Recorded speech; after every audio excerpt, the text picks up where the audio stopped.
There we are. We are back on a Tuesday night. Instead of Taco Tuesday, we've got Miami Total Football Radio, the show Tuesday, or El Martes de Miami Total Football Radio. And Jose is smiling because he likes that little freestyle there, little remix to the normal intro. As you can see, and as you will hear, well, I am Franco Panizo, one of your usual co-hosts, joined with two of the other three regulars in Jose Armando and Andrea Yanes. Guys, this is going to be a fun podcast. A 2-hour podcast. No, not 2 hours. An hour and 10 minutes, as we have been doing a very good job of in the last couple of weeks. Although we have a lot to cram into this one because we got two games that just happened. We won't go into a whole lot of detail of both of them, but two games that happened. There's transfer news. But more importantly, there is a very decisive game for Inter Miami on Wednesday night at Chase Stadium in Fort Lauderdale, Florida. So, of course, we will be talking about all of that based on our conversations in person earlier today. I already imagine that it's going to be a lot of debating on this week's show. Last few shows, we've kind of been in agreement. Last week especially, there was a lot of agreement going on. There was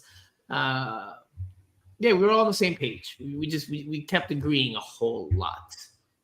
But this week, something tells me, algo me dice, that things are going to be a little bit different with regards to a lot of the things regarding the last game against Nashville and the upcoming game against Nashville. And Host is smiling because we already kind of got into it at training earlier today.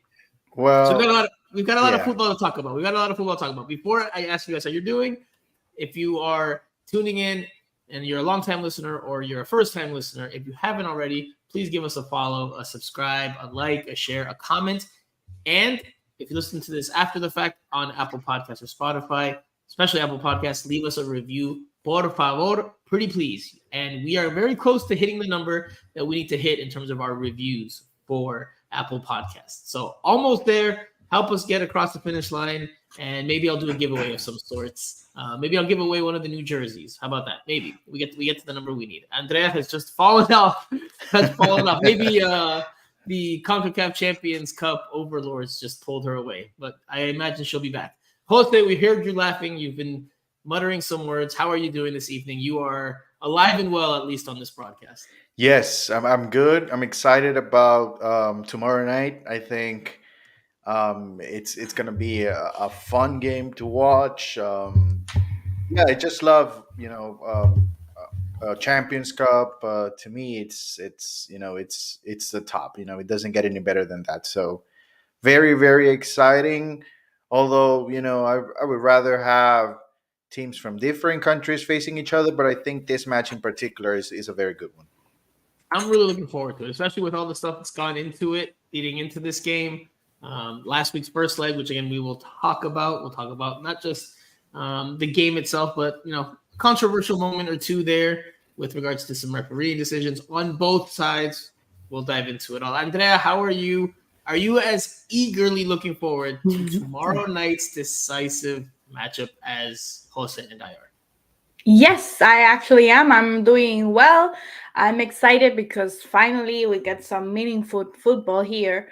In the best tournament in the region, so I'm excited to watch that match, even if it's like Jose says against an MLS team, but it's an MLS team that I consider one of the top ones, one that in the past has gotten toe-to-toe with Mexican rivals and beaten them, and has gone toe-to-toe with Inter Miami also. So with Inter Miami with Messi, right? Because before it doesn't count, but now I am for Inter Miami wasn't good before, right? And so now I'm excited because this is a team that's going to come and play their football, and it's a team that we know that can do entertaining stuff against Inter Miami. And also we know Inter Miami has Lionel Messi and has Luis Suarez, and they can do interesting stuff in attack. So and then you got all the banter. I didn't go to Inter Miami's training in the morning because I was at Nashville's press conference. Which, by the way, kudos to Andrea Yanes, a.k.a. Afisita, for doing that well. Hosted and myself and much of the regular Inter Miami press corps were at Inter Miami training simultaneously at Chase Stadium. there was a press conference with Nashville SC's protagonists. And, well, Andrea asked the question, which I guess we should just jump into it. Let's just do it. Let's not even wait. Let's sink our teeth into the meat and potatoes here. We've got a lot of live viewers, more than we normally have. And I think that says something about the nature of the game, the storyline heading into this game, because there were some interesting moments that happened in that first leg. We will talk about Federico Redondo's elbow that went uncalled. We will talk about Thomas Aviles' shoulder barge off the ball that went uncalled, or didn't get enough of attention either in mainstream media or in the game itself. But the most, I won't say the most important, but the biggest and most significant maybe moment in terms of fouls or non-fouls was Lucas McNaughton's, I gotta figure out how to say this, his collision with Lionel Messi there in the second half of what was a 2-2 draw in the first leg of this CONCACAF Champions Cup series over in Nashville, Tennessee. All right. I'm going to describe the play because we can't replay it, of course. We don't have the rights from Apple. But Lucas McNaughton is going to clear a ball up the field. It's CONCACAF. That's right. It wasn't Apple. It's CONCACAF. You're right. All the same. Don't have the rights. I'm not rights holder, Jose. Jose, you should have pulled some strings. Anyway, Lucas McNaughton goes to clear the ball up the field. Messi tries to close him down. Lo quiere presionar. And as he does so, well, Lucas McNaughton, the foot that he kicked the ball with, his right foot, on the follow-through, it ends up planting into Messi's calf, which caused for a very big scare for Inter Miami, the team, its fans, and Messi fans worldwide, because it didn't look good, and he was down on the ground writhing in pain for a little bit before the medical staff came on. They put on the magic spray. He got back up, a bit frustrated, but he was fine. He was fine. Before we get into our thoughts on that play, we're going to go into what Andrea just mentioned, which is she asked Lucas McNaughton about that play. And I don't think it's a coincidence, by the way, that he was one of the players selected to speak today by Nashville SC. Kudos to Nashville. I wanted to say that. Kudos to Nashville because they didn't shine. They didn't worry about what he was going to say. Maybe other people expected, other players, maybe we expected Aníbal Godoy or Hani Mukhtar to speak, but they brought someone who was in the middle of this controversy, and they brought it and they put him in front of the media. So kudos to them, because not many in MLS PR will do that. I think they did it on purpose. Yeah, I don't think it's a coincidence. I don't think it's a coincidence that they brought Lucas McNaughton into the spotlight on Matchday -1's press conference. Like I think it's on purpose. And I think Jose and I discussed, you weren't there, and Jose and I discussed this. Maybe you guys discussed this on your ride home. I think Nashville is trying to send a message. I think they're trying to send a message to Inter Miami ahead of tomorrow's game, outside of the field. By the way, Andrea really liked the fact that Nashville SC brought out Lucas McNaughton for the press conference. She decided to wear yellow on today's pod. All right, Andrea. Nashville SC. All right. Anyway, let's listen to Lucas McNaughton's response to your question on that play, on that collision, on that clash, on ese choque. That's the most impartial way I can describe it before we get into our opinions here in just a second. For me, I mean, Leo, he's a experienced player. He's trying to get something out of nothing. But I've tackled enough players in my career that it is what it is. If somebody wants to make a fuss of it after the game or in the game, it's another tackle. So, yeah. Well, I don't know where Jose went. Jose has now disappeared. So I guess, Andrea, I haven't really heard your thoughts. I've heard Jose's thoughts a little bit at practice today. Haven't heard your thoughts. So let's start with you while Jose figures out what's going on with his camera. Oh, there he goes. He's back. All right, Jose, you missed your chance to start here. Andrea, you asked the question. You get first crack at expressing your opinion on that controversial play that, by the way, I didn't mention this. There was no foul called on the field in the moment. There was no card given, regardless of what your opinion is of it. All right, Andrea, your thoughts on that play. What'd you think? And was it a foul or not a foul?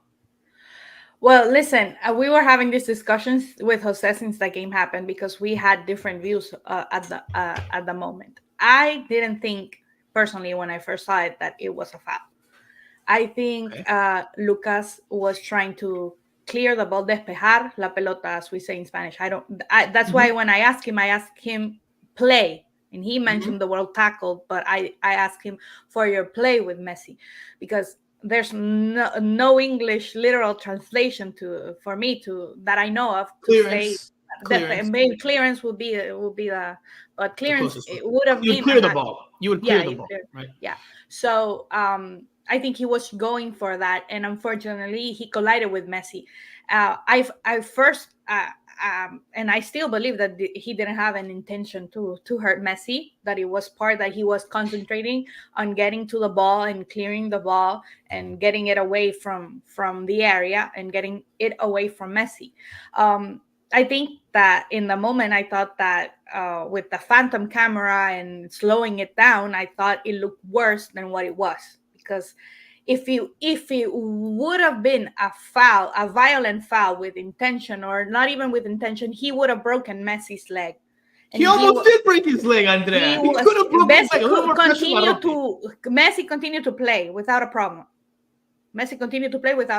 Thankfully, for Inter Miami. Thankfully. Yes, thankfully for Messi, and thankfully for Argentina. That for me it was circumstantial. Jose was of the opinion that maybe he could have gotten a card, but for me there was no intention. And I've been watching football since I was a kid, and I've seen many injuries of a player that gets injured in a play like that, and it's not a red card just because you injure someone, because you have to know the rules of what consists a red card. So for me it wasn't a red card. And I agree with the referee that he didn't call a foul. For me, it wasn't. Okay. It was just bad luck. There's opinions there. And we're going to talk about this play a good bit. I imagine in an hour and 10 minutes, we're going to spend at least 10 minutes on this moment. Hopefully, maybe less, but let's see. Jose, I see you watching on very intently over there. And Andrea there, I don't know if she alluded to something that you're about to say, but she said initially you guys saw it differently, or you guys saw it the same, but now you see it differently. Alluded to you guys having a difference of opinion at some point. So, Jose, please tell us your vantage point initially and now. Where were you when you saw the play? Where are you now? I just have a different perspective on the play. I think there's no real intent from McNaughton. I don't think at all he wanted to hurt Messi. So I just thought, it was a play, part of the circumstances. I think Messi's late, and that's why he puts himself in harm's way. And I think it's impossible for McNaughton to stop at that point. He clears the ball away and he manages to hit Messi. So if you take, nowadays in the VAR era, if the referee decides to go and look that play on VAR, there would probably be a card for that. That would be the normal now. But it's not something that necessarily belongs in the play, because I think it's circumstantial. Whatever happened is circumstantial. And, a matter of fact is that he's lucky that he's available for tomorrow night, because, if that foul happens with Robbie Robinson, nobody would care. But it did happen with Messi, and that's why we're talking about it right now. So Stop picking on Robbie Robinson. Stop picking on Robbie Robinson. Robbie Robinson is not the Miami Football Radio Piñata, or at least he shouldn't be. Although maybe he kind of has been, deservingly or undeservingly. All right, we saved the best opinion for last year because both of you could not be more wrong. And from the moment I saw it to now, I'm probably more convinced now than I was on initial viewing that there was intent behind that. That I don't think he went into it saying, I'm going to try to break Messi's leg. I don't think that was Lucas McNaughton's thought process, but I do think he was like, I'm not backing down. I don't care if Messi's closing me down. Like, if he's going to collide into me, we're going to crash into each other. Like, I think it's a smaller sample of what Nashville SC's mentality is, that they're not going to back down from Inter Miami because of who Inter Miami has on the field. They want to show that they are mentally up for it, that they're not going to be, oohing and awing because of who they're playing across the field. Well, that's different from what you said this morning. No. So hold on. Very different from what you said this morning. I can agree with you on that. Let me finish. What you said this morning. All right, I'm going to give you a chance. I'm going to give you a chance here. Let me finish. Because there was a crowd this morning. Let me just tell everybody in the pod, there was a crowd this morning at practice of maybe around 8 finish. people. I couldn't finish. I couldn't finish I'm my not going to thought. name Let names, him but speak, Jose. Let him there speak. was a crowd of 8 people, and everybody was against Franco's opinion, but he didn't mention a single word of what he just said right now. So I'm going to let you finish and see what happens. That is fine. Yes, this morning in Inter Miami practice, again, Inter Miami press force were there, minus Andrea, and everyone except me in the group that we were in, because it wasn't everybody. There was people off to the side, so we don't want to just throw everybody into the same pot. Everyone in that group of 5, 6 of us were saying that they thought it was not a foul, not a red card, or there was not at least there was not intention behind it. There is 100% intention behind what he did. Again, I don't think he was going into it. Let's make it clear. I don't think he was going into it trying to say, I'm going to try to break Lionel Messi's leg. I don't think that was the thought. I think it was, all right, I'm going to stand my ground, and I'm going to keep my foot up, and see if he comes and crashes into me, then that's on him. Now, where you can tell that that's his thought process is in today's response. Andrea asked him the question, and Andrea just explained, right? She's the person that asked the question. So nobody else asked this question. It was Andrea, who's here on the pod. And she explained how she phrased the question. The play with Messi. How does Lucas McNaughton reply? How does he reply? He replies by calling it a tackle. If it was a clearance, why is he calling it a tackle? Why is he saying, I've tackled many players in my career? That, to me, makes it crystal clear in his thought that he's like, I'm not going to back down. I'm not going to shy away from the contact with Messi. I'm going to keep my leg up, and if he crashes into me, then that's on him. Dude, you do not clear the ball. We've all played soccer. We've all played football. Okay. You do not clear the ball and leave your foot studs up like that. You do not. Si la está reventando la pelota like he did. Si el pie viene para abajo, la pierna levantada, Franco. You have your leg up. He leaves the foot out, Andrea. He leaves the foot out. That's it. Listen, and I tweeted this, and some people agreed with it, some people don't. If this was a normal play, if this was a play that happens in every football game or in a lot of football games, then we would see more studs into calves like we did in this game. You would see that more. The problem here is that Messi went to try and get the ball. That was the problem. In every football game that exists, in every football game that happens at any level, whether it's MLS, whether it's international, whether it's club soccer, whether it's high school, whether it's men, whether it's women, there are clearances in every game. And there are cierres, there are close downs, there's pressure in every game to try to prevent that clearance. Why don't we see more studs into calves like we did in this one? Franco, this is very easy. This is such a routine play. Very easy answer. That is a timing. That's the timing of the play. And that timing can never be exactly the same. Exactly. In a tackle. It is impossible. You know, Messi is late in that play to the ball. And he runs into trouble. It's timing. You can say he's late. That's fine. Well, I'll say to you guys he was late. But why don't you see more often, not in every game, you said it because of timing, not in every game, but why don't we see it more often? Why are we not seeing more studs up into calves on a regular basis? Because they are professional soccer players and they know how to manage timing 9 times out of 10. Okay. 9 times out of 10, they are fine. They know how to deal with it. This surprises me from you guys. In my opinion, Franco, the thing is that they did the replay in slow motion, and in slow motion, it seems worse than what it was. And if this was intentional, as you were saying, Messi would be injured right now. If he was intentional, Messi would be injured. Yeah, but he isn't. That is what we're saying. He isn't. That's not the point. So it's not intentional. It's not intentional. Andrea, that is when you see, watch the play at a normal velocity. Watch the play at a normal velocity, and there's no way that you can say that is a red card. It is absolutely a red card. It is absolutely a red card. And that does not take away, so I can make it clear before any Nashville SC fans, listeners, members of the team that may be watching to say, oh, look, he's being biased. Federico Redondo deserved a red card for the elbow that he had on Schaffelberg, 100%. Thomas having this for me, that shove off the ball deserved a yellow card like the shirt that Andrea's wearing.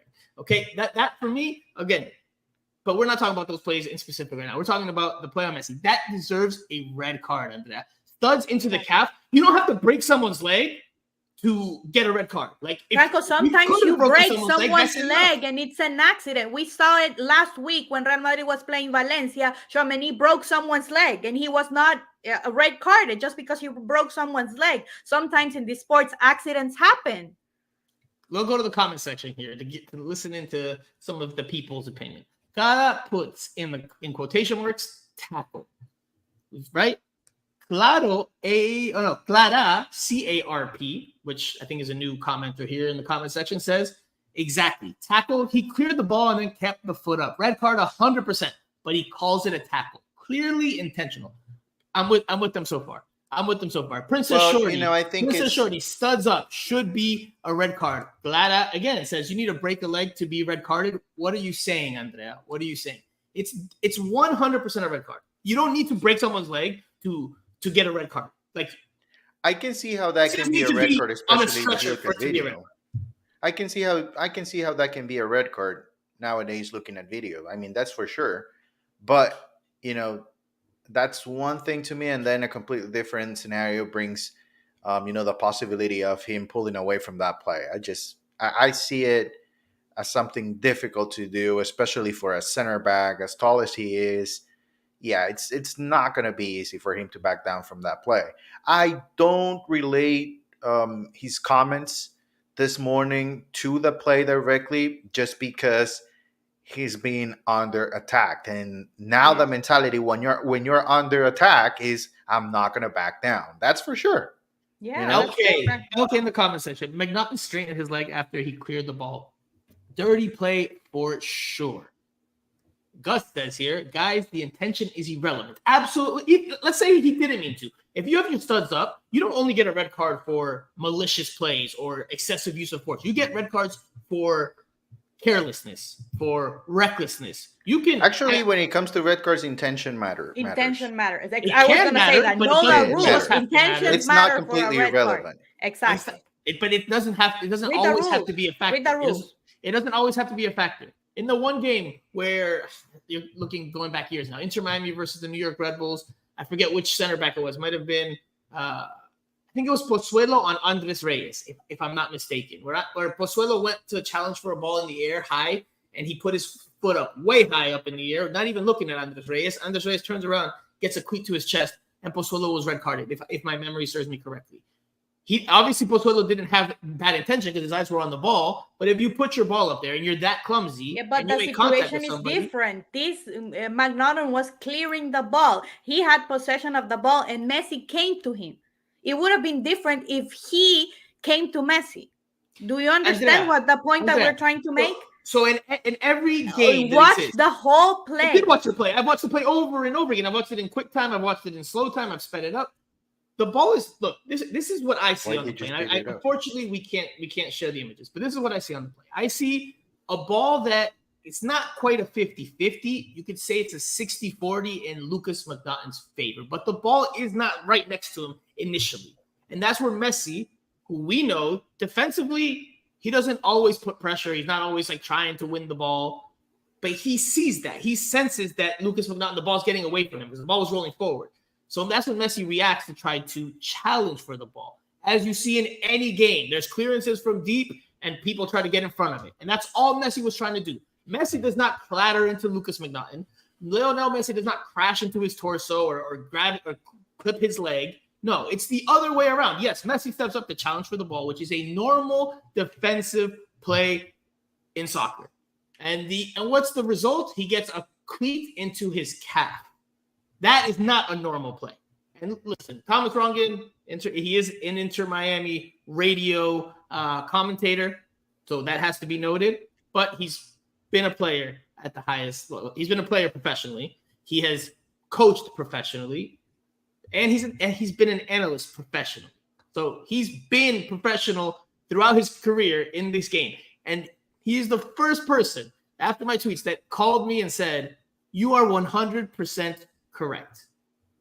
Dude, he gave me I forget what the argument is now. Okay. I've seen analysts say that it wasn't a red card. I've seen analysts say, I've seen referees, the highest that have officiated in a World Cup, that say that it's not a red card. So for me, the thing is that this play happens to Messi, and that's the problem, because everyone wants to take care of Messi. And when you slow it down, and when you watch the images, and when you watch Messi in pain, of course that brings something out of people. And the you can see it. He's been abused in social media. Today, the whole day, I've been abused in social media just because I asked him the question. So that's the problem here, that it makes it worse because it's Messi. And that's a big thing. Every play that Messi is involved gets talked about. And the problem here is that it's overreaching, and it's gotten to levels that are like, for me, that we're still talking unnecessary. We're still talking about this. We haven't talked about football and anything, because it's against Messi. If this was done, as you said, or Jose said, I don't remember who said it, against Robbie Robinson, we move on. But it's Messi, and the video gets thousands of views, and people start abusing the player, abusing everyone, and that's the problem here. And we stop talking about football. Francisco Garcia agrees with you, Andrea, and you, Jose. Says, watch Libertadores and you will see this play in every single game. I disagree with that. I don't see Cavs getting studs up challenges, and then they get called tackles, by the way. Then Felipe Melo wouldn't have a career. Felipe Melo wouldn't have a career. Princess Shorty says, we don't see studs into Cavs for one reason. This is in all caps. You are responsible for your studs, period. A dangerous play is always a card. Doesn't matter about intention or who was late. Control your studs.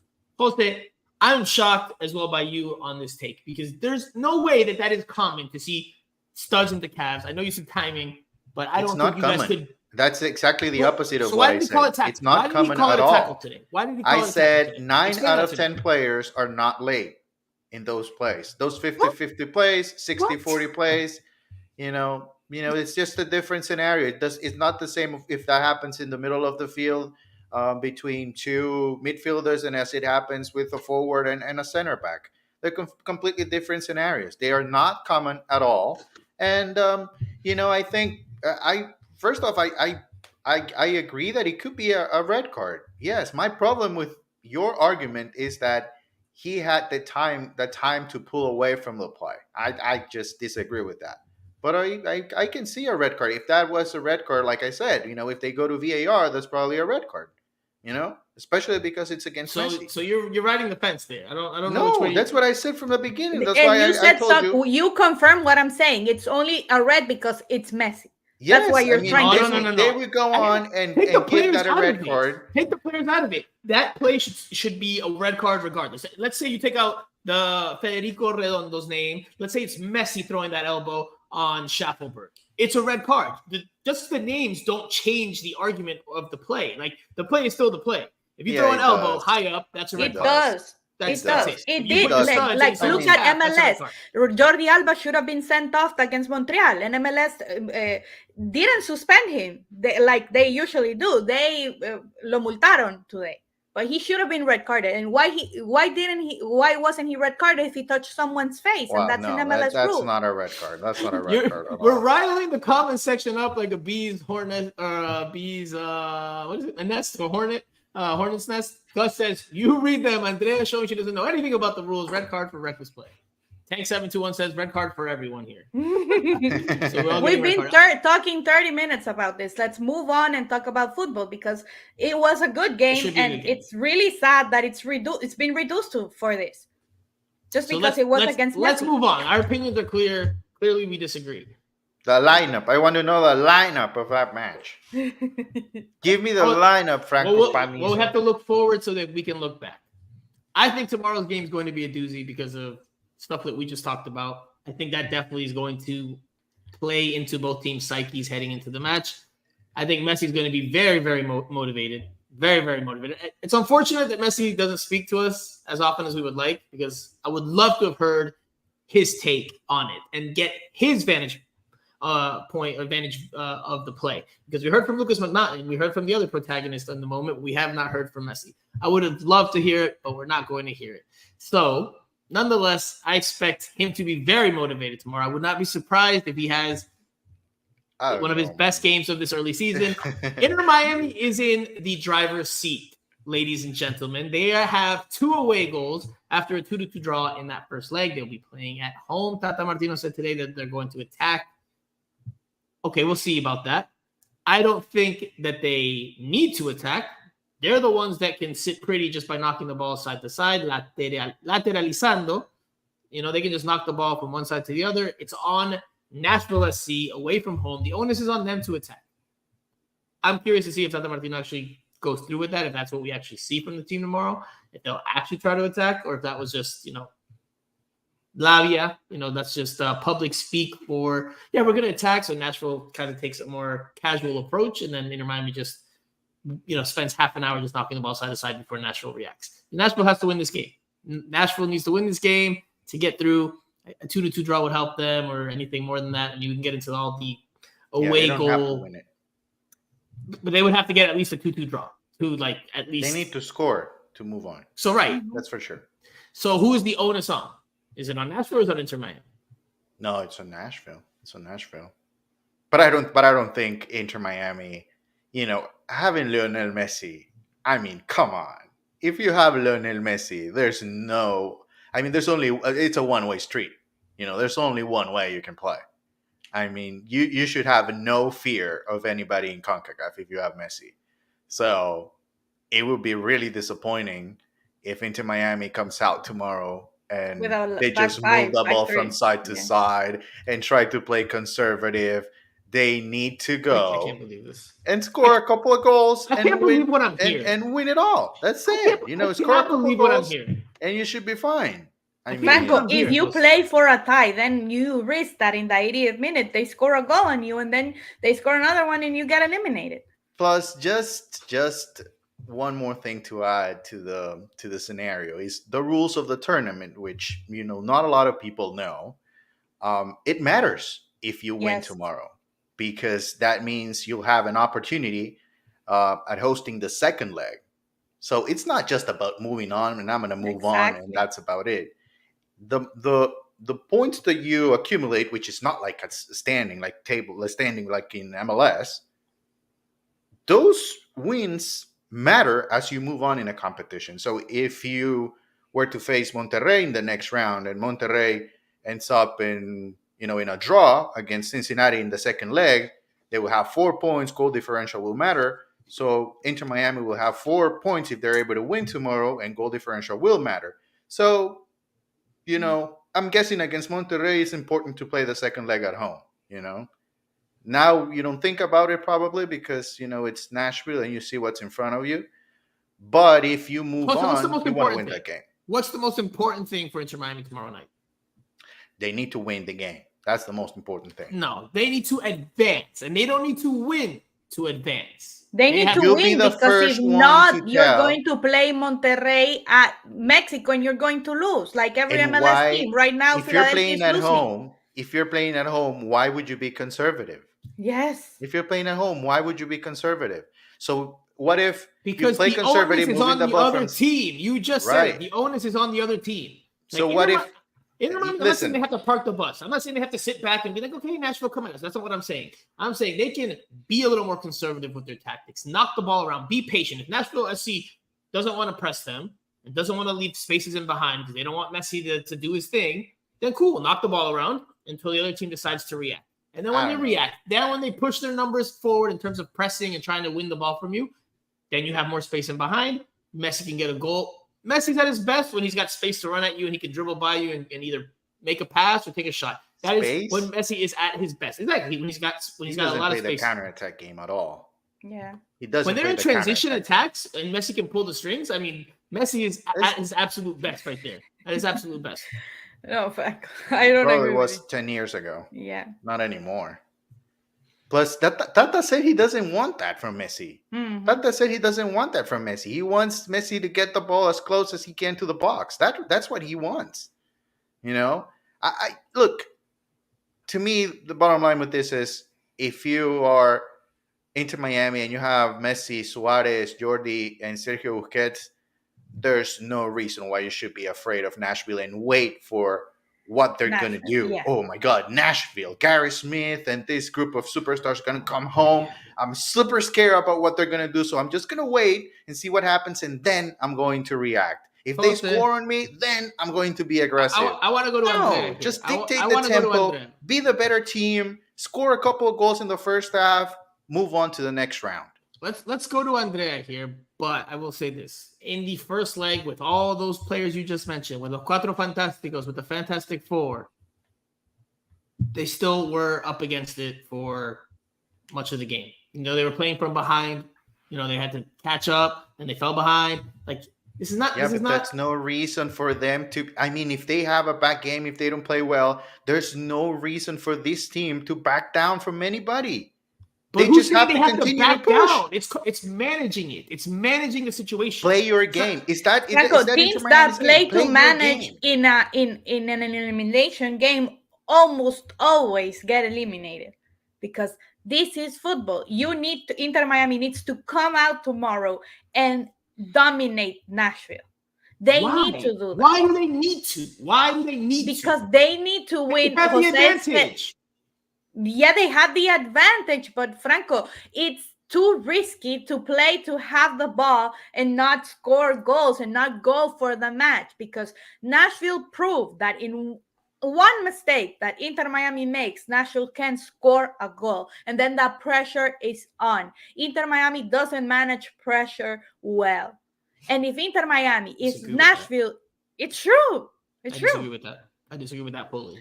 I feel like if this was Phil's team and he was going defensive, we would all be going at it. Yeah, that I would all be saying in the morning. Oh, for me, it's again, unacceptable Phil, that if they play tomorrow with defensive. those back three. So I think it doesn't matter the formation. The team just needs to be aggressive. Whether they play with 3 in the back or 4 in the back, 5 in the back. They just need to be aggressive. They just need to win this game. They need to send out a message. They need to have a solid performance and not be happy with a draw at home. Exactly. Usually to win this tournament, you need to win your home games.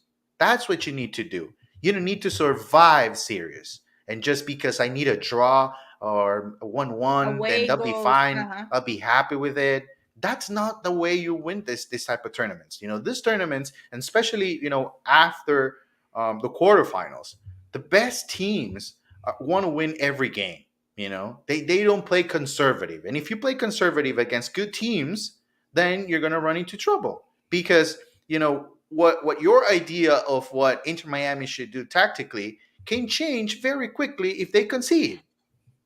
And you don't flip a switch and then you're all of a sudden you're an aggressive team. When has Inter Miami this season been at its worst? With a back 5, back 3. No, but what type of games? Where they leave spaces in behind and they have to defend in transition. If you push numbers forward, you risk that. You leave spaces in behind, which Inter Miami has done more often than not, because their gamble, their bet, their apuesta is to overwhelm you with their attack. We're all in agreement. That's their strength. Their attack. We're all in agreement. Correct. Yes, Correct. Absolutely. But they're already ahead in this series because of the away goal difference. They are ahead. Right. So it's about managing it. I'm going to make this clear. I'm not saying Inter Miami has to park the bus and sit back. No, keep the ball and let Nashville come at you. If Nashville comes at you, you have much more space to play in behind. You get your goal. I mean, that's how I view this game. Now, you think they should just go gung-ho, that they should attack? All right, that's fine. That's fair. You see it that way? I'm very curious to see how Tata approaches it, because it's one thing to say something in a matchday -1 press conference. It's another to see what the actual tactical approach is tomorrow. So I'm very curious to see how the game unfolds. I think it's going to be a very interesting matchup from both sides.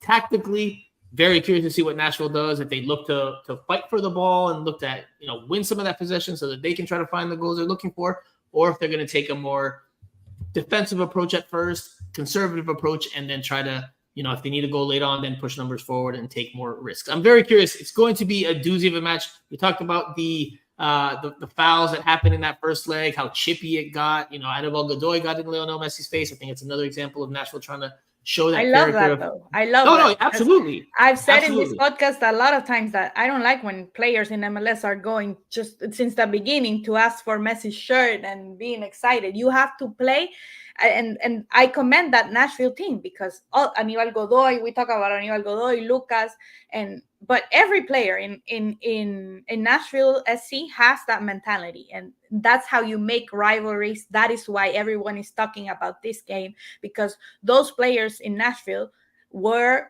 and they showed personality that a lot of times, for example, we were talking about Orlando and we're excited about that game, but no Orlando player showed any personality, and the coach didn't show any personality when they came here and lost, and Inter Miami demolished them.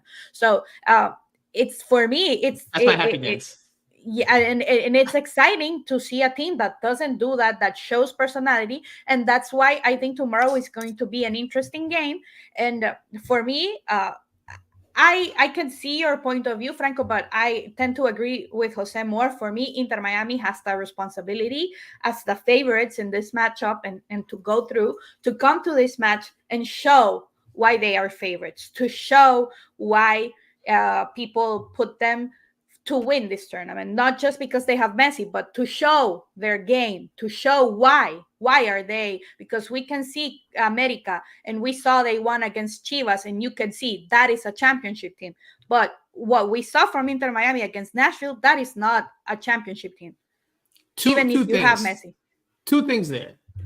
At some point this season or this year, I'm going to rent Jose a hotel for a week so that you guys aren't under the same household with the same opinions about almost everything. You guys share the opinion way too much, and I think it's because you guys live together. I want you guys to be apart for a week, and then we do a pod and see if you guys still agree. That's one.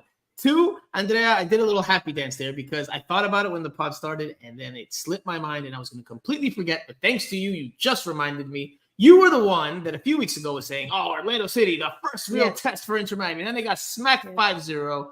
And now you're saying, oh, yeah, they didn't show any character. You said that was one of the best teams in MLS. You said it was one of the real, it's true. And they didn't show any character. They didn't show. That game was completely bad by them. But Nashville showed a difference, showed how players have, even though they are not at that level, Messi's levels, Luis Suarez levels, they are playing in the same field. And you have to believe that. If they are here, it's for something. And Orlando didn't show that. And not Orlando, not Oscar Pareja. It was a huge disappointment. And Inter Miami played their best game. I said it in a comment. I was not here last week, but they played their best game under Tato Martino against Orlando. Look, breaking news to some people here in the Miami Total Football Radio comment section. Wait, they live together? Collusion, yes.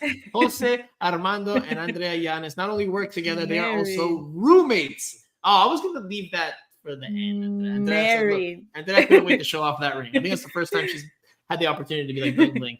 No, I agree with that. I don't dislike that from Nashville. I like that from Nashville. I like that they show personality, that they're not backing down from, that they're not awed and inspired by seeing Messi across the field. They're like, look, we're here to beat you. We're here to be like, It's the complete opposite of what we saw at points last year that did, for the a famous term that I have with my friends, ruffle my feathers, seeing opposing players after losses ask Messi for selfies, seeing players sit there and try to wait for the jersey. Because we saw that I saw that in the Leagues Cup final. Dax McCarty waited for a good long while sitting in the tunnel with his jersey to ask Messi for his jersey. And look, absolutely, if you can get Messi's jersey, game worn jersey, absolutely. But then posting it after the match. The manner in which you do it 100%. That is important. So that's why I agree with you fully here, Andrea, for the first time on this week's pod.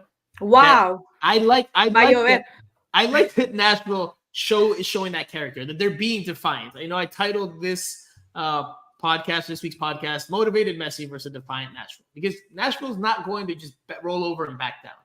Yeah, listen, you talked about Aníbal Godoy and what Aníbal Godoy did. He had Messi, Suarez, Jordi Alba, Busquets, and everyone coming at me, and he was like, come at me, bro.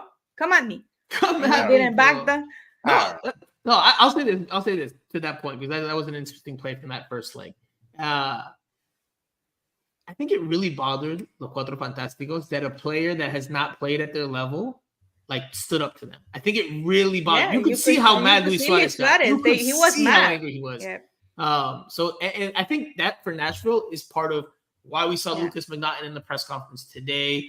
I think it's why, they're not backing down from the challenge. They're They are fully not, embracing yes. it. They're fully trying to send the message that we are not scared and we're going And to go into that game makes with a that good approach. game, and that is more reason for Miami to come out tomorrow with Luis Suarez, with Lionel Messi, and to go and get this game, to go and show that they have a good midfield, that they have a good attacking unit with Messi and Luis Suarez, and to dominate Nashville. Because you talk, when you play football, you talk with results.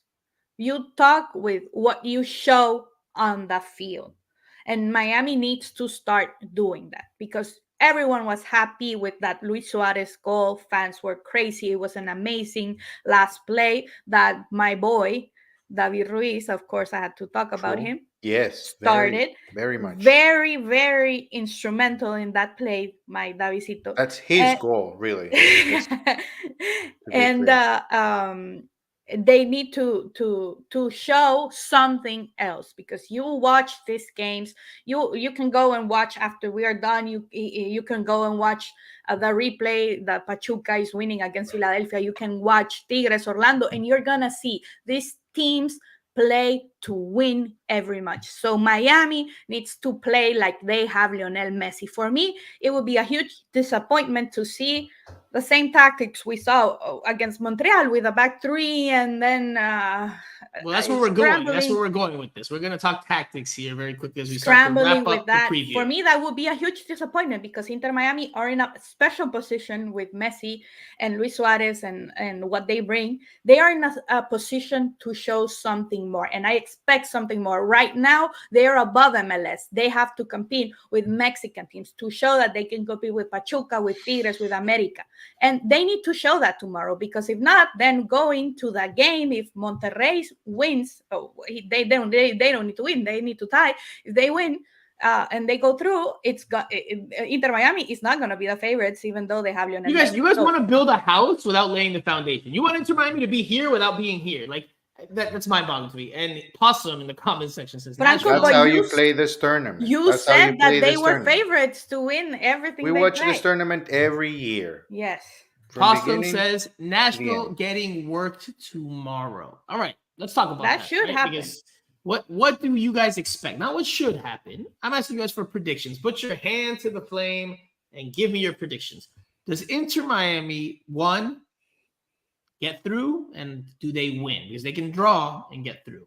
Do they 1 get through? 2, do they win? Go ahead. Also, very quickly. Don't give me a long one, because we still have we've got 20 minutes or so, but we still have some transfer news to talk about. So well, I predicted that Inter Miami will be eliminated in the first round, but I must admit that they are doing better than what I thought. Still, I don't think it's gonna be enough. I think Nashville moves on. Shocker. I'm shocked. I'm shocked to my very core. Yes. And shock me some more, please. Shock me some more. I think they're going to tie 2-2, and they're going to go to extra time, and it gets decided in extra time. Oh, okay. You can't just leave us with that. You have to finish. Oh, you want me to say? No, but the result is the 90 minutes, so extra time doesn't count. But do they advance? Do they advance? Do they advance? Do they advance? Do they advance? I don't think so. Oh my God. You guys. All right. Inter Miami. I'm not going to say they're going to blow Nashville out of the water. I won't say that. Inter Miami wins. Not only wins this game. Not only advances, they win this game. They'll get a goal. Nashville's going to have to push. Maybe Nashville gets one, but Nashville needs 2. And at some point, that is going to drive Nashville to have to get forward more. And that's going to leave spaces in behind for Inter Miami. Inter Miami wins this game. That big away. Listen, I'll say this. I'll say before you go on to that, or before you speak. In that first leg, look, Inter Miami was down 2-0. 2 Jacob Schaffelberg goals in the first 46 minutes. Lionel Messi scored off of a half space at the top of the box, brought them back to life. And then in the 95th minute, in stoppage time, Luis Suarez scored header. Was it David Ruiz with the assist? No, it was Sergio Busquets. No, it was Busi. It was Busi, but David Ruiz did a lot of good individual work to help. He did everything. Mm-hmm. He did everything. So Luis Suarez scored a very crucial goal that's left Inter Miami sitting pretty into this one, and I think that helps them tremendously. Because if they would have been down 2-1, I think things change a little bit. I think things change a little bit in terms of. I'll say one thing. My prediction is that Nashville will win the game, but I really hope that Inter Miami moves on because I cannot wait for the Inter Miami Monterrey matchup. That will be awesome to watch. Yeah. Porfirio Munoz. Amazing. Porfirio Munoz in the comment section says, I feel like we got two Ronaldo lovers up in her. No, not really. Just one. Andrea is an admitted Real Madrid fan, so I would I wouldn't put it past her. My dog is named Figo, so if you know about football, you know what that means. I'm just gonna say that. I don't hide that. So that means that their next dog will be named Ronaldo or CR7. Okay, I got it. No, but I wanted to say that let's remember that all Nashville Inter Miami games have ended up in a tie. So that's why my prediction is 2-2 and they go to extra time. And Nashville wins in extra time. And Nashville wins, yes. Yeah, no, I don't see that happening. I don't see that happening. Inter Miami will get through. Maybe there'll be some more controversial decisions. Yeah, there's one thing for sure. It's gonna be fun. Yeah, it's gonna be fun. Yeah, look, if there's a game this year that you want to invest in, this is it. Yeah. Right now, this is it. It might change if they move on and Monterrey moves on. That matchup is very good as well. Mm-hmm. But as it is right now, I mean, I would much rather watch Inter Miami tomorrow night against Nashville than any other MLS team until probably September, So, I mean, if you're thinking about it, and if you have, the resources to get a ticket for tomorrow. I don't know how ticket prices are. They might not be that bad, but, if you're thinking about it, tomorrow is the night. For a midweek match in the CONCACAF Champions Cup, the CONCACAF Champions Cup, CONCACAF Champions League as it was called before, it didn't always draw historically well for MLS teams.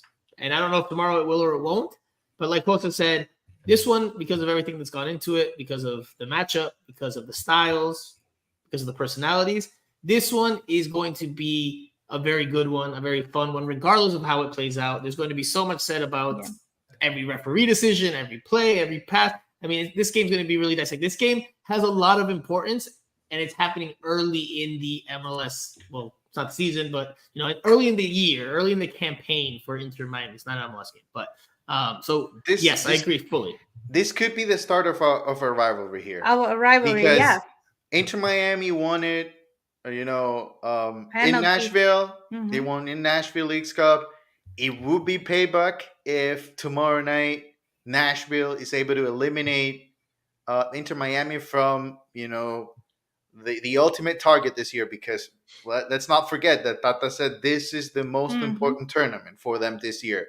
So it will be really interesting. It really would build that, rivalry scenario that we've been looking. That happens. Something that you need in this league. Something that is there, that animosity, that players want to play that game because they know how it's played and know how it's the build-up and everything. So, I'm really excited for it. Hopefully, when we said that last time in this podcast, because we all agree that Orlando was a good rival, then it all fell down for Orlando and we saw a horrible match. So hopefully tomorrow, I don't think it will be a horrible match. I think these two teams are waiting for this. Nashville rested their players during the weekend against LA Galaxy. The coach said that the only player that was missing was going to be Walker Zimmerman. And I don't think it changes that much because they have a system already. What, Franco, you're going to say that Walker Zimmerman is an elite level center back in Major League Soccer. And Major League Soccer, and Major League Soccer, Walker Zimmerman is an elite level center back. Are we in California? Because I feel like everything is moving. Was that your earthquake? What I said, elite level in MLS. I'm not saying at international level. I'm saying for Europe. I'm saying he's elite in MLS. Franco, so you're telling me this game is going to be decided because Walker Zimmerman is not playing. Anyway, and all right. So very quickly, let's talk about giving our predictions. Let's very quickly just predict the lineup. This was the lineup a week ago, last Thursday. It was a 5-3-2. Drake Callender, Julian Gressel was the right wing back. Your three center backs: Thomas Avila, Sergio Christoph, Nicolas Freire. Noah Allen started at left back. Jordi Alba did not partake in that game, interestingly enough, because he was dealing with a bit of cold-like symptoms or a flu a few days after he was seen partying with Messi and Suarez following that victory over Orlando City. Coincidence or not, I don't know, pero bueno, there you go. By the way, the Tata Martino comment about the doorbell when I asked him if Jordi Alba traveled. Circle on another pod, we would have dove into that a little bit more. I would have named this pod Jordi Alba's doorbell. But unfortunately, we had bigger things to talk about. The midfield three, Federico Redondo, Sergio Busquets, Diego Gomez, up top, Lionel Messi, and Luis Suarez. Messi did not play over the weekend in the 3-2 loss to CF Montreal in league play. He was out due to rest, obviously with one eye on this game. Busquets and Suarez did not start. They did come off the bench. Jordi Alba started. He was healthy again, ready to go. Scored a golazo in that game. All right. Any changes to that lineup for this week? I think the one I think we could see is Julian Gressel comes out from that right back spot, right wing back spot. If they stick with a 5 and David Ruiz, your boy, gets the start there. Because I don't think he's looked bad at right wing back. And I think actually longer term, the sample size is small, but longer term, that could be a spot for him. Is that, do we even see the back 5 or do we see a back 4? Very quickly, Jose. Back 5 or back 4? 5. Quick. 5? I see 5, yes. Andrea? Yeah, I agree. For what Sata said, back 5 tomorrow. Okay. Do you guys agree with me, David Ruiz for Julian Gressel? No, I don't. That is necio with Julian Gressel. Yes. I mean in English for the people that don't speak Spanish. Stubborn. Stubborn, yes. Hard-headed. Like you, like you, right here. Look, Possum again. No Zimmerman is a big deal. I can't believe you guys don't think that. Nashville has more important players than Zimmerman.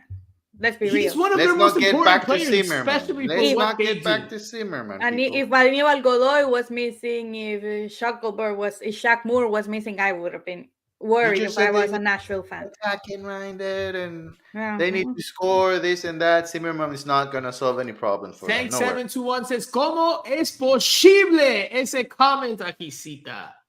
¿Cómo es posible? What He's comment? probably talking about you and Zimmerman, putting Zimmerman Yes. next No, to Sergio there Ramos. was a little red pepper. That stands for Akisita. That is interesting. That's true. Yeah. Listen, I don't think Walker Zimmerman is bad. He's not elite. He's not even the At best MLS? U.S. national team defender from horrible. the national team in MLS. That is the best. Milo Robinson is better than him. He's horrible at any level.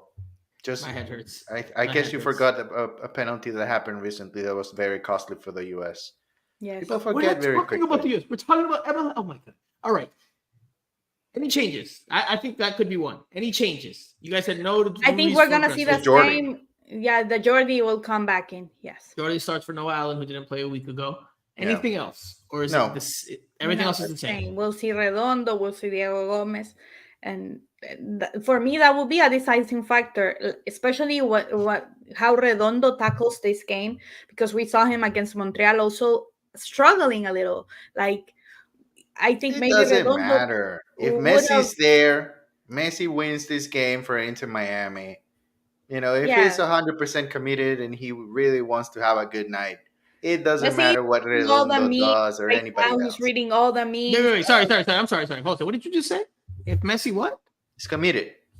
So, but you just predicted that Nashville's going to win. So you're saying Messi's not committed tomorrow? No, Your prediction- because what I'm saying is that Andrea is telling us that if Redondo here, if Redondo there, Messi is the X factor. You know? Yeah, Messi is the X So- factor, Jose. But you see that even if Messi scores, if they cannot maintain, if Nashville scores, Nashville goes through. If they win 1-0, they need to Yes. score. If Nashville scores, so it's not only about Messi; it's about the defense and the midfield and how Redondo behaves. Now Redondo will have Redondo, McNaughton, and all the players that had doubtful calls are gonna have an eye on them because the referee has seen all the talk that's gone by. It's gonna be good tomorrow, man. It's on gonna be this good week, tomorrow. so- It's gonna be physical. It's gonna be feisty. Yes. It's gonna be combative. Oh man, it's gonna be from a neutral perspective. It's going to be a fun one to cover and to watch for sure. Was that And in I the can't- I comments can't- or what? I want to The say that Neutral's perspective. Was that in the comments? Did anybody say that? I don't know. Or Why? it was you? That's me. I don't know. What are you talking about? I don't get what you're trying to say. All right. So let's move on from this game because we have 10 minutes left and we've got to talk about some transfer news. Ooh. Tata Martino touched on some possible reinforcements, one at that right back spot or the right wing back Yes. spot, and the other one being a Paraguayan that Diego Gomez all but confirmed was in the works when you guys asked him last week before the CF Montreal game, and he confirmed that he'd already talked to his Paraguayan, compatriot and teammate. Yes. All right, here very quickly, Tata on possible reinforcements. Bueno, yo como siempre digo, hasta creo que 15 de abril el libro de pase está abierto. Está claro que nosotros con la ida de Andre y la lesión de Ian Fry no tenemos un lateral derecho natural, con lo cual hoy la prioridad es conseguir un futbolista en ese lugar. Los nombres de los futbolistas que vos diste es algo que hemos contemplado. Hoy, no sé hoy cómo están las negociaciones, pero sí es una prioridad para el equipo. Lo de Matías tiene que ver con una resolución, creo yo, de FIFA respecto a cuál es su situación con Corinthians. La definición de eso para ver si en definitiva podemos contarlo con nosotros. Yo creo que si la FIFA termina decidiendo que el jugador está libre, va a jugar con nosotros, por lo menos hasta fin de año. Y si la FIFA demora o cierra el libro de pases, evidentemente no podrá ser. Before we translate that, I have to say this. We hit a new record for live viewers ever on Miami Total Football, a radio show.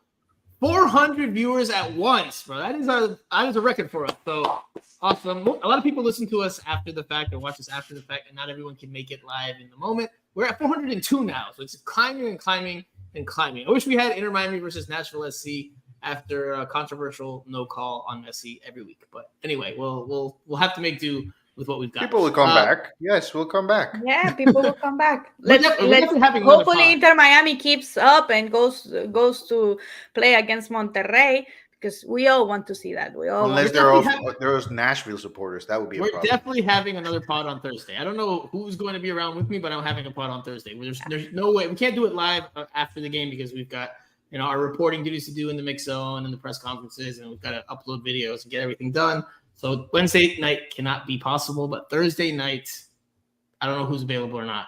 I'll do it alone if I have to, but we're talking about that game on Thursday night.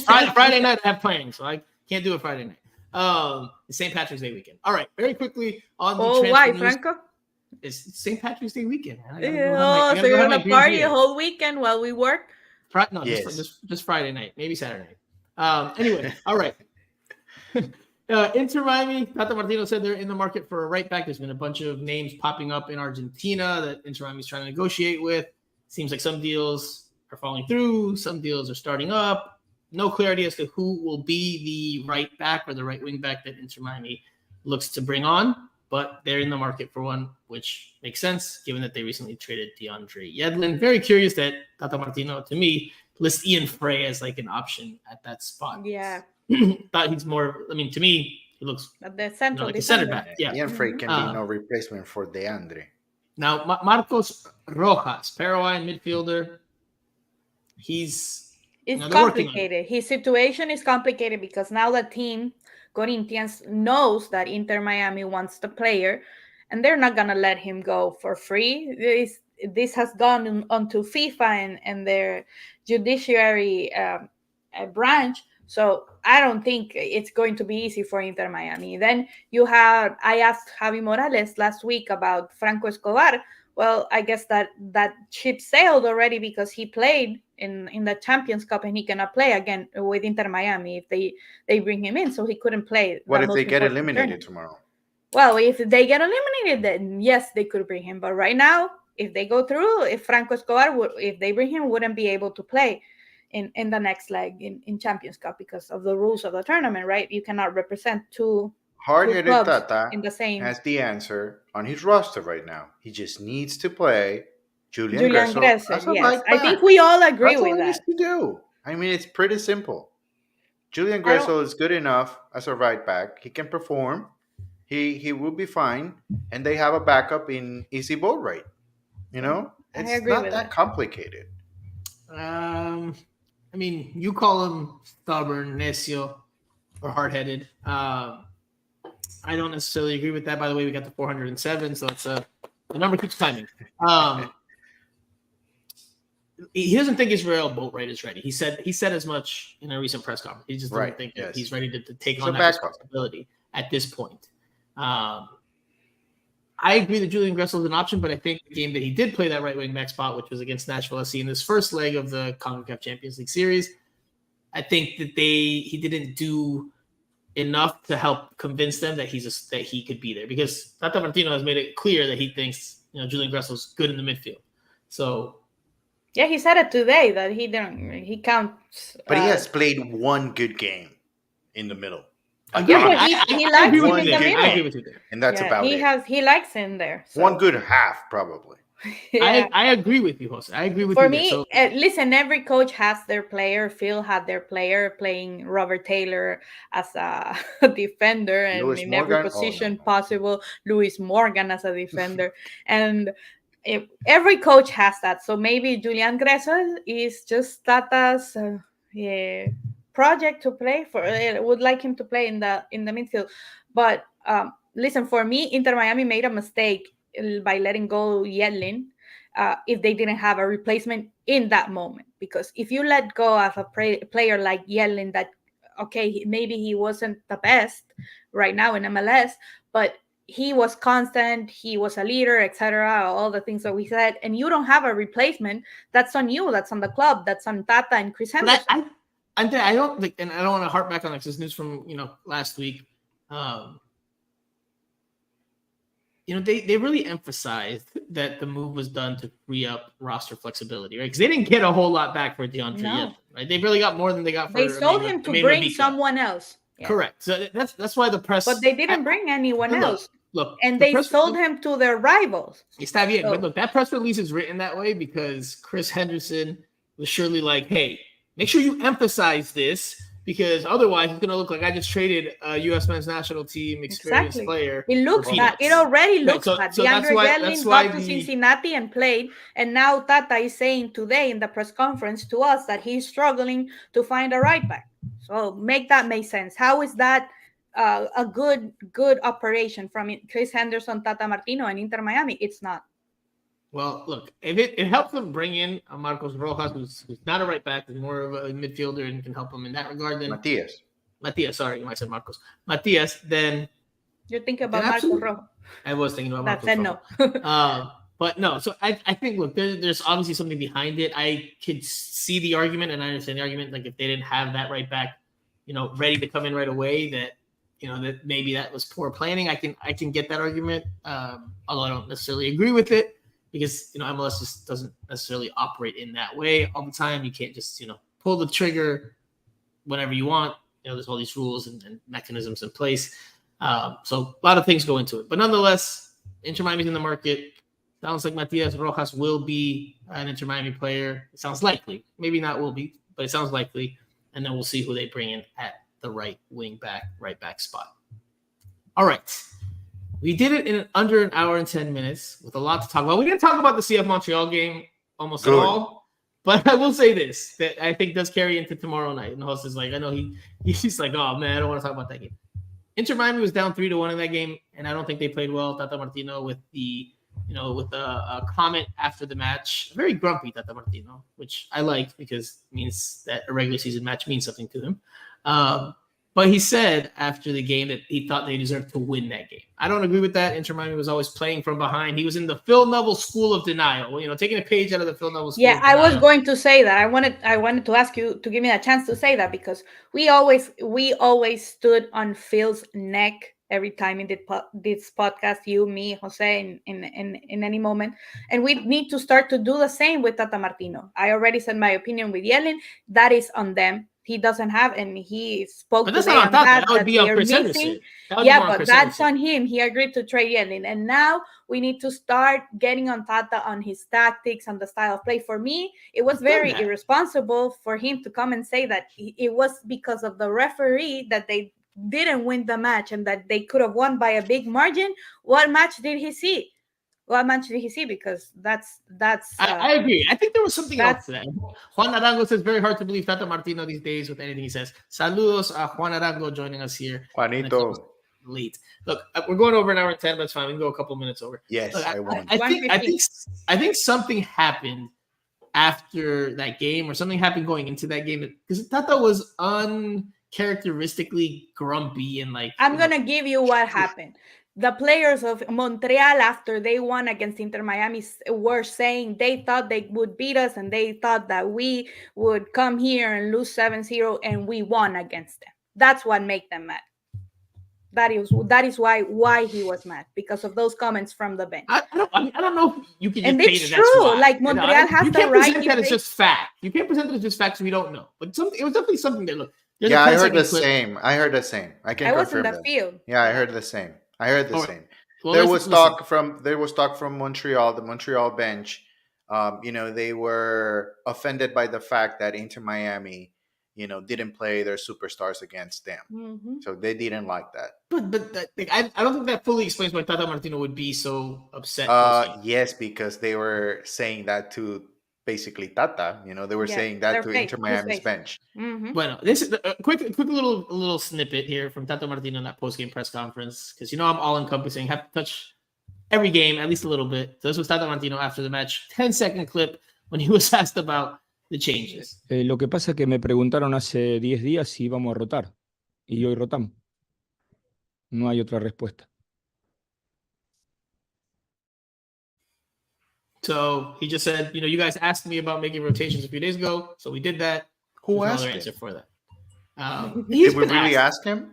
He's been asked, not us, but he's been asked about rotating players like early in the season, which I thought was mind-boggling that he was already getting asked that. But whatever, every journalist and every reporter, every media member, Because can they went the all question over they the see world for fit. preseason, and he Well, missed fine. games over there.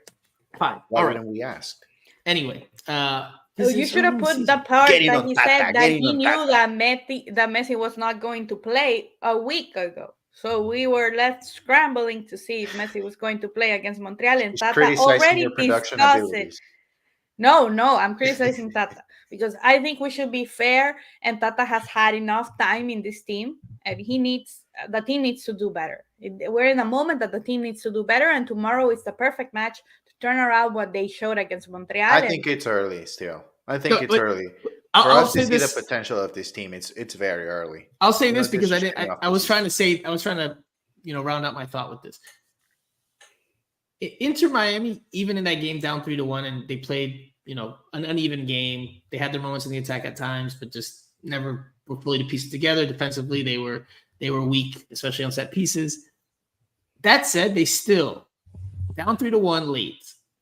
They found a goal thanks to some Sergio Busquets and Jordi Alba brilliance, and then they could have tied it if Schneider Borgelin, the pride of Margate, as I jokingly say, because I'm from Margate, the pride of Margate, he misses a chance that could have tied the game. Had he been more clinical, had he put that shot on frame, they tie the game and they get something out of it late. This team you can't count out until that final whistle blows. Yeah, but the Yes, could have that game is- is very risky But I because think Yes. that carries into early tomorrow. on I think that Montreal carries could into have tomorrow. scored two more goals Coccaro in the missed first half two for them. clear So ones. I mean, Two if you clear point ones out that should have Borgeling missed. missing one shot, one Mhm. chance, then Inter Coccaro Miami missed. should have been 2 down or 3 3-0 more. by the So, first half. Yeah. I Bueno, mean, But We'll I leave it- agree with you that with this team you have to finish the match because they have Messi and they have Luis Suarez, and they can, as they showed against Nashville, and they can tie against anyone with those players. okay, well, we'll leave it there. We've gone 4 minutes over, almost 5. yes. Again, if you Jose loves chaos. Again, if you guys are new or old but you haven't left a review yet, please do so. This is our 5th season doing Miami Total Football Radio. We're almost at the number of reviews that we need on Apple Podcasts, so please leave us one if you haven't already. And if you haven't subscribed to the YouTube channel, please do so. It's free. This all helps us out tremendously to continue to do this for you guys on a very regular basis. And it costs you nothing, just a few seconds of your time. We will be back on Thursday. I don't know if these two will be back with me. I don't know if Andrea will, call in sick like she did after the Orlando City dismantling, where she. I'm I'm sure gonna it's be in working. Mexico watching America Chivas. All right. Well, I'll be back on Thursday. Hopefully, you guys will be back. Maybe with we me are all back as on well as the Thursday. viewers. Again, leave us a review. It's been a pleasure speaking again. Thank you for listening to Miami Total Football Radio. Comment section was crazy today. It was popping. By the way, we got to 423. Thank you for every That's comment. the record. That's the record. 423. Thank you, Lucas McNaughton. Thank you, Nashville SC. All right. We'll leave it there, and we'll talk to you guys again in a few days.